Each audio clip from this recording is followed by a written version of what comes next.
Welcome back. ಬೆಂಗಳೂರಿನ ಜನರಿಗೆ metro ನಿಗಮ ದರ ಏರಿಕೆ ಶಾಕ್ ಕೊಟ್ಟಿದೆ. 46% ಏರಿಕೆ ಅಂತ ಹೇಳಿದೆ.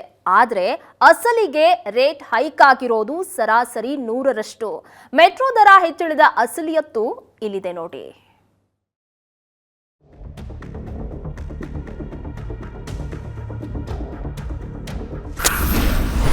ಪ್ರಯಾಣಿಕರ ಜೇಬಿಗೆ ಭರ್ಜರಿ ಕತ್ತರಿ ಹಾಕಿದ ನಮ್ಮ ಮೆಟ್ರೋ. 46% ಅಲ್ಲ, ರೇಟ್ ಹೆಚ್ಚಳಕ್ಕೆ ಗ್ರಾಹಕರು ಶಾಕ್. ನಮ್ಮ ಮೆಟ್ರೋ ಇಷ್ಟು ದಿನ ಬೆಂಗಳೂರಿನ ಮಧ್ಯಮ ವರ್ಗದ, ಬಡ ವರ್ಗದ ದಿನನಿತ್ಯದ ಸಂಚಾರಕ್ಕೆ ಅನುಕೂಲವಾಗಿತ್ತು. ಆದರೆ ಕಳೆದ ಭಾನುವಾರದಿಂದ ಯಾವಾಗ ಮೆಟ್ರೋ ಟಿಕೆಟ್ ದರದಲ್ಲಿ ಪರಿಶೀಲನೆ ನಡೆಸ್ತೋ ಅಂದಿನಿಂದ ಮೆಟ್ರೋ ಸ್ಟೇಷನ್ನತ್ತ ಕಾಲಿಡೋದಕ್ಕೂ ಜನ ಹಿಂದೇಟು ಹಾಕ್ತಿದ್ದಾರೆ.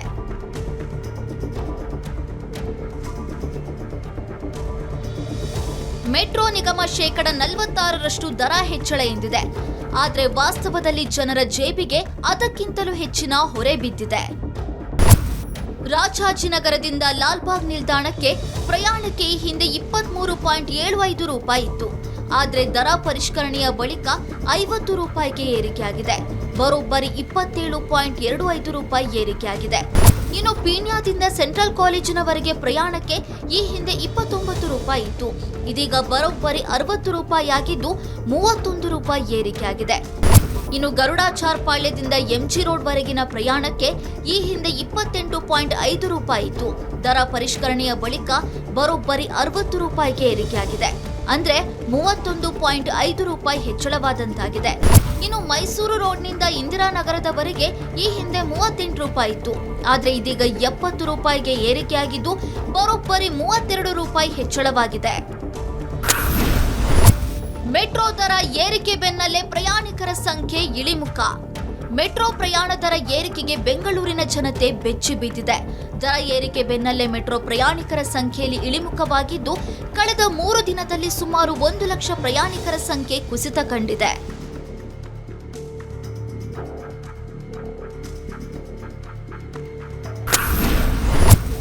ಮೆಟ್ರೋ ಟಿಕೆಟ್ ದರ ಹೆಚ್ಚಳ, ಕಾಂಗ್ರೆಸ್ ಬಿಜೆಪಿ ಕಚ್ಚಾಟ. ಮೆಟ್ರೋ ಟಿಕೆಟ್ ದರ ಏರಿಕೆಯ ಬೆನ್ನಲ್ಲೇ ಬಿಜೆಪಿ ಕಾಂಗ್ರೆಸ್ ನಡುವೆ ಪರಸ್ಪರ ರಾಜಕೀಯ ಕೆಸರೆರಚಾಟ ಶುರುವಾಗಿದೆ. ದರ ಹೆಚ್ಚಳಕ್ಕೆ ಕಾಂಗ್ರೆಸ್ ಸರ್ಕಾರವೇ ಕಾರಣ ಅಂತ ಟೀಕಿಸಿ ಪ್ರತಿಭಟನೆ ನಡೆಸಿದ ಬಿಜೆಪಿಗರಿಗೆ ಇಂದು ಕಾಂಗ್ರೆಸ್ ಕಾರ್ಯಕರ್ತರು ಪ್ರತಿಭಟನೆ ಮೂಲಕವೇ ತಿರುಗೇಟು ನೀಡಿದ್ದಾರೆ. ಮೆಟ್ರೋ ದರ ಇಳಿಕೆ ಮಾಡಿ ಸಾರ್ವಜನಿಕರಿಗೆ ಅನುಕೂಲ ಮಾಡಿ ಎಂದು ಬರೆದಿರುವ ಪ್ಲೇ ಕಾರ್ಡ್ ಹಿಡಿದು ರಾಜಾಜಿನಗರದಿಂದ ಮಲ್ಲೇಶ್ವರದವರೆಗೆ ಪ್ರಯಾಣಿಸಿ ಪ್ರತಿಭಟನೆ ನಡೆಸಿದ್ರು.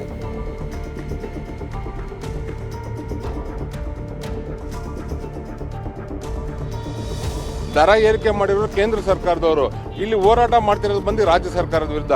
ಆದ್ದರಿಂದ ಬಿಜೆಪಿಯ ಭ್ರಷ್ಟಾಚಾರಿಗಳು ಇವತ್ತು ಜನಗಳ ಬಗ್ಗೆ ಕಿಂಚಿತ್ತು ಕಾಳಜಿದ್ರೆ ಕೂಡಲೇ ದೇಶದ ಮಹಾನ್ ಗುರು ನರೇಂದ್ರ ಮೋದಿನ ಭೇಟಿ ಮಾಡಿ ಬೆಂಗಳೂರು ನಗರದ ಮೆಟ್ರೋ ದರವನ್ನು ಇಳಿಕೆ ಮಾಡಬೇಕಂತ ನಾವು ಮನವಿ ಮಾಡ್ತಾ ಇದ್ದೀವಿ. ಇನ್ನು ಮೆಟ್ರೋ ದರ ಹೆಚ್ಚಳ ಕೇಂದ್ರದ ವಿಚಾರ ಎಂದು ಡಿಕೆ ಶಿವಕುಮಾರ್ ಹೇಳಿದ್ರೆ, ಕಾಂಗ್ರೆಸ್ ಬಂದ ಮೇಲೆ ಎಲ್ಲದರ ಮೇಲೂ ತೆರಿಗೆ ಜಾಸ್ತಿ ಅಂತ ಸಂಸದ ತೇಜಸ್ವಿ ಸೂರ್ಯ ಕಿಡಿಕಾರಿದ್ದಾರೆ. ಅವ್ರಿಗೆ ರಾಜಕೀಯ ಬಿಟ್ಟರೆ ಬೇರೆ ಏನು ಗೊತ್ತಿಲ್ಲ. ಅವ್ರಿಗೆ ಯಾರು ಪಾರ್ಲಿಮೆಂಟ್ ಅಲ್ಲಿ ಮಾಡಲಿ, ಇಲ್ಲಿ ಮಾಡಲಿ, ಒಂದು ಸ್ಟ್ರೈಕ್ ಮಾಡಲಿ, ಗಲಾಟೆ ಮಾಡಲಿ, ಅದು ಆಟೋಮೆಟಿಕ್ ಆಗಿ ನಂದು ಸೆಂಟ್ರಲ್ ಗೌರ್ಮೆಂಟ್ ಇಬ್ಬರದು 50% ಮಾಡ್ತಾರೆ. ಈ ದರ ಪ್ರಕ್ರಿಯೆಯನ್ನ ನೀವು ಪರಿಷ್ಕರಿಸಿ ಅಂತ ಬರ್ದಿದ್ದು ಇನಿಷಿಯೇಟ್ ಮಾಡುವಂತ ಅಧಿಕಾರ ಇರುವಂತದ್ದು ರಾಜ್ಯ ಸರ್ಕಾರಕ್ಕೆ.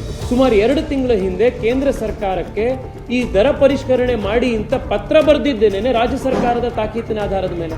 ಟಿಕೆಟ್ ದರ ಹೆಚ್ಚಳಕ್ಕೆ ಕಾರಣ ಯಾರು ಎಂಬ ವಿಚಾರಕ್ಕೆ ಬಿಜೆಪಿ ಕಾಂಗ್ರೆಸ್ ನಡುವೆ ಕೆಸರೆರಚಾಟ ನಡೀತಿದ್ರೆ ಜನಸಾಮಾನ್ಯ ಮಾತ್ರ ಸಂಕಷ್ಟಕ್ಕೆ ಸಿಲುಕಿದ್ದಾನೆ. ಇದೆಲ್ಲದರ ಮಧ್ಯೆ ವಿದ್ಯುತ್ ಬೆಲೆ ಏರಿಕೆಯ ಸುದ್ದಿಯೂ ಹರಿದಾಡ್ತಾ ಇರೋದು ಜನರ ಚಿಂತೆಯನ್ನ ಮತ್ತಷ್ಟು ಹೆಚ್ಚಿಸಿದೆ. Marutesh Hunasanahalli, political bureau, Asianet Suvarna news.